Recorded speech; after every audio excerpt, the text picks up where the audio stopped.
কাশ্মীরের পর্যটন ব্যবসা যেন আচমকায় থমকে গেছে। ডাল লেকে এখন শিকারা অর্থাৎ ঐতিহ্যবাহী কাশ্মীরের নৌকা আছে, তবে পর্যটক নেই।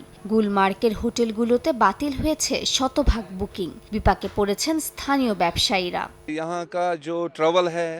জীবন চলছে না। ৯০% মানুষ পর্যটনের উপর নির্ভরশীল। শুল্ক, লোনের কিস্তি, সব চাপ একসঙ্গে পড়ছে। পেহেলগামের ঘটনার পর ব্যবসা একেবারেই পড়ে গেছে।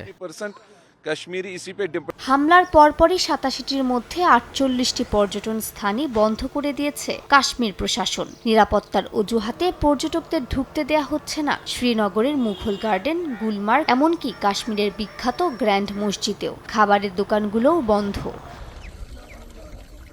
স্থানীয় গাইডরা এখন অলস সময় কাটাচ্ছেন। আগে তারা দিনে ৩-৪টা পরিবার বা গ্রুপ নিয়ে বেরোতেন, এখন কাজই নেই। এমন অচল অবস্থা চলতে থাকলে নিজেদের ভবিষ্যৎ নিয়ে শঙ্কায় আছেন তারা।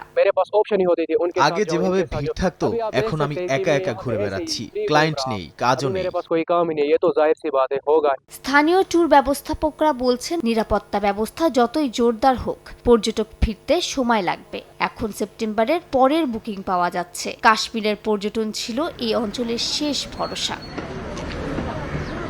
মালিহা সুহরাওয়ার্দী, সময় সংবাদ।